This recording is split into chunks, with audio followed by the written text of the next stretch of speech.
Welcome back to another episode of the 504 Sports Nest. I'm here with my co-host Fernando Ritzman. This episode is sponsored by Perry Escray Contractors. How are you doing today, and what are we going to talk about today?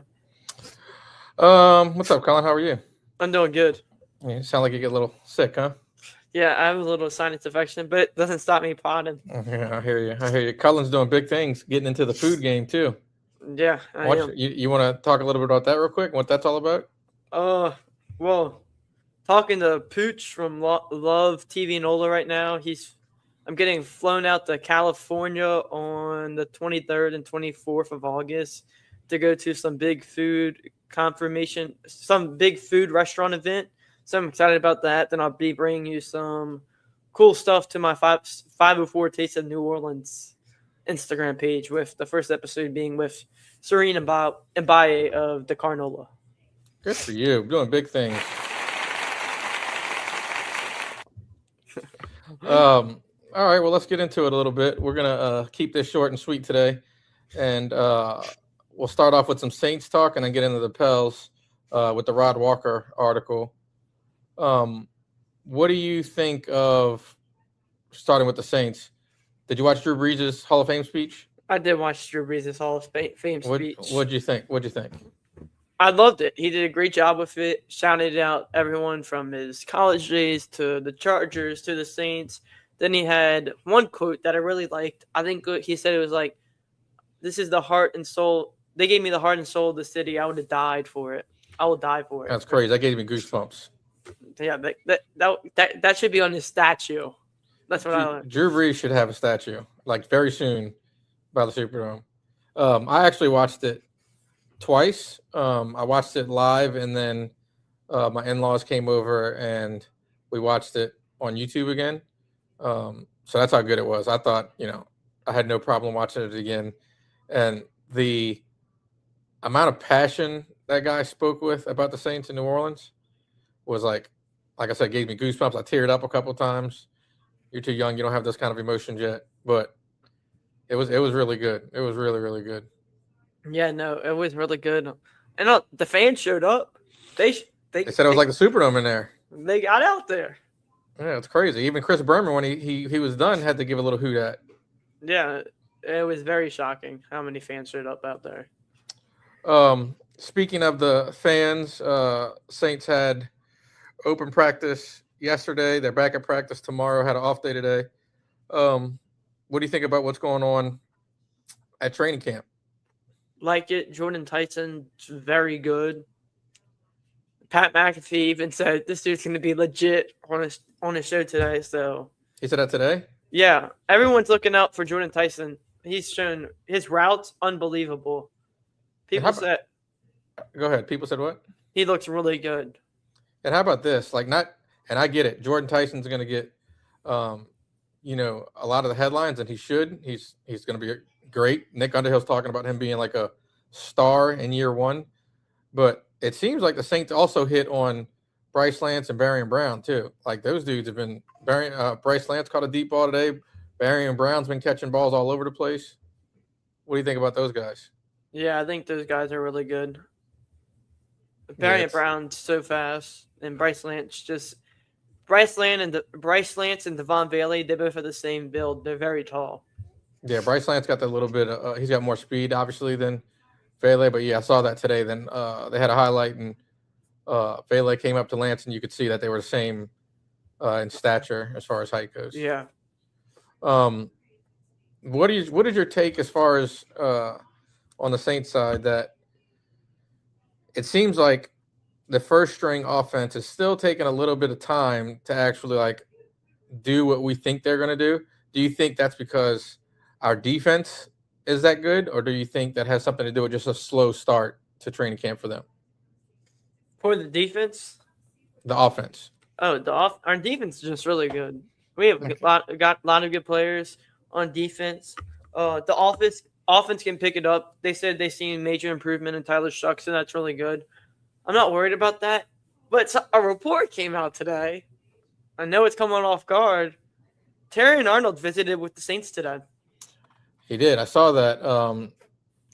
And somebody else, I forgot who the lady is that said he's actually visiting tomorrow, but there was a report that came out. He said it worked out today. So he's got some. I'm a little confused on that because his stuff is still like not over. Like he's got a court date coming up. So I don't know how all that's going to work. But I mean, you heard what his coach said from the Lions. His coach said that he had, number one cornerback potential that he still hasn't tapped into yet. So that tells you all you need to know. And Kool-Aid and him were teammates, right, at Alabama?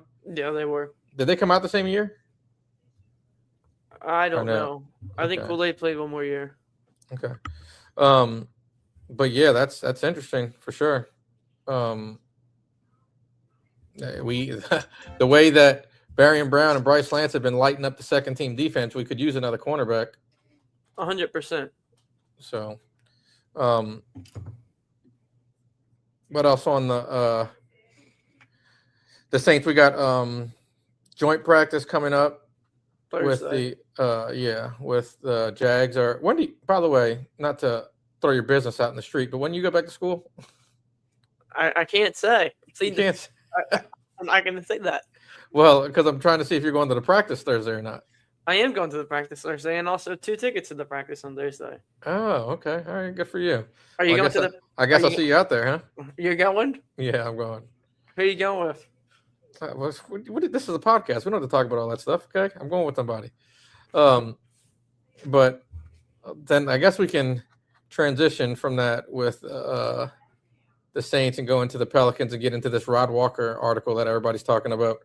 What are your thoughts overall on the article? Really good written. He wrote it really good. See, Joe Dumars, the offer isn't good. He's not going to accept it.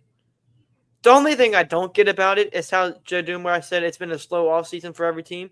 A lot of teams made some moves this offseason. Yeah. And the thing that, and I get the whole thing about if a move's not there, let's not make a move just to make a move. But you can't sit there and say that the moves aren't right when we've seen what some of the moves have been and what they've gone for. You telling me you couldn't get Jaylen Brown if you wanted to get Jaylen Brown? Like that, I don't think how that price was too high. And then a lot of these guys are going for second round picks. I know we don't have second round picks for, but it's just it's a lot of lip service. But also I get it. You don't want to, they got really blasted last year for making a trade they made, 2 trades. So I'm sure that's in the back of their minds a little bit. And they want to make sure they're going to win the press conference. I think that's the big thing. Like if they make a trade, they want to make sure that they're not getting blasted again. Yeah, they're going to make sure they win that press conference. Yeah, they need to win that press conference. Are you hearing anything on the Ben Mathurin stakes or no?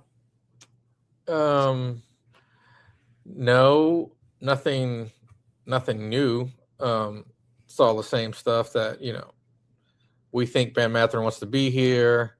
I think Ben Mathurin wants a little bit of money than teams are willing to give him right now.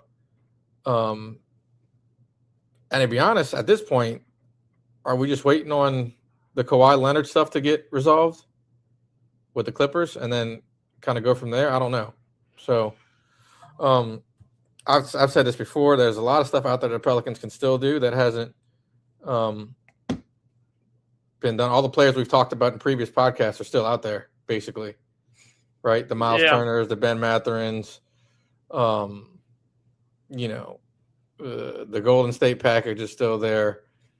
The Blazers, there's a bunch out there that you can still make moves if you really want to. I think it's a matter of people are just trying to take advantage of the Pelicans, and the Pelicans are making sure they win that press conference. Yeah, they're definitely making sure they win that press conference. What was your thoughts overall on, the overall message Joe sent about it not, we talked about he's saying the moves not there, but him saying that the price was too low. No, the price was too high for what, some of the moves they wanted to make versus what they did last year. And they gave up a steep price to get Derek Queen, right? So what do you make of those two different approaches in the offseason? You think that has to do with new staff members that got brought in? Do you think that has to do with, like we talked about, winning the press conference? What's your thoughts on that? Probably new staff members. I'm gonna blame most of it on Amanda Green. I You're think gonna we. I think you're we gonna probably. blame her? I'm not gonna blame her. I'm just gonna say we probably could have made a couple moves, but she said, "No, that's probably not a good move." That's what I'm thinking. She said probably not to do it because of analytics. So if it wasn't a good move and they're about to do it, good for her. But if it was a good move like Jalen Brown and she said no, who knows? Yeah, I kind of agree. I think some of the new people that came in have, kind of said, "Hey guys, we got to pump the brakes a little bit." And that they're brought into for those reasons. Like, we don't know if Joe said, "All right, we got to get some people in here that kind of think differently than we think." I think Joe and Troy are really aggressive in their approach to the offseason, and it seems like the people they brought in maybe not so aggressive. So you're now trying to meet somewhere in the middle, I guess. Yeah. Um, but yeah, I think that based on that article and what Rod said is that they're still looking to add shooting and rebounding. I got a question for you. I thought about this earlier today. Wait, you want to go into the quick commercial break before you get to the next question? Yeah, hold on. Let me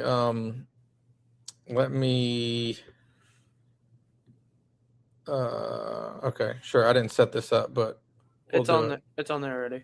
This episode is brought to you by Perry Esquire Contractors, building strong projects and stronger relationships across Louisiana. Thanks to our sponsor, Perry Esquire Contractors. He's calling sick and he's still making moves. Look at him. Yeah. So here's my question. We need shooting and rebounding, correct? Yes. What if part of the reason that they're have such a high bar for some of these trades or whatever they're trying to do? Bryce McGowan's last year shot 40% from three, right? Yes. Let's say he stays somewhere between, 36 to 40% again. Takes a few more shots, take us a little step. Let's say, now keep in mind, I'm saying this because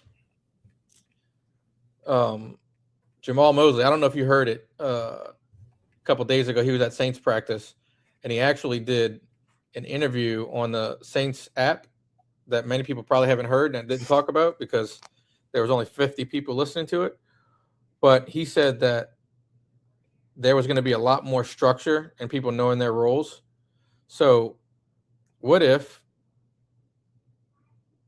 Bryce McGowan's takes a little bit of a leap, shoots between 37 and 40%? What if Sadiq Bey gets more into a role and less of the post-ups and all that other stuff? And he turns into a 37, 36, 37% three-point shooter. I think he shot 36, 35 this year. And then Murray shoots around 36. Fear shoots around 36. Like, what I'm getting at for shooting is if all these guys just shoot around 36, 37%, and Trey shooting 40, and one other person takes a leap and shoots more, 38, 39, do we have enough shooting to be a competitive, team? I think we got enough shooting already. And is it based off of just what I said, or is it based off of you just think we got enough shooting already? Herb Jones is going to shoot way better this year. Bryce McGowan is going to shoot it lights out again. Sadiq Bey shot good, but didn't shoot as many. Zion's going to be shooting this year, hopefully. You still got GQ that can shoot the ball. Jordan Poole. We have a lot of shooters on our team. And Trey Murphy. I'm forgetting about Trey, the best shooter on the team. Yeah, we really need Trey to shoot like 10 threes a game. I was looking at, I'm about to share this in a minute if I can. Okay, so hold on, let's go here.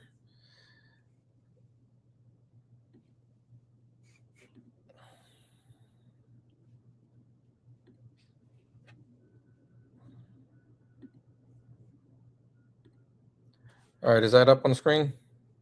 I don't see it yet. Oh yeah, I just see that. So it says right here, Sadiq shot 36%. This is Sadiq's stats from last year. From three. What did DeJounte shoot? 20 something. So he shot 30% last year. He's a career 33% 3-point shooter, but he's had twice in his career where he shot 36. three times, 36, and then his rookie year he shot 39. Now his rookie year was on not even one attempt a game.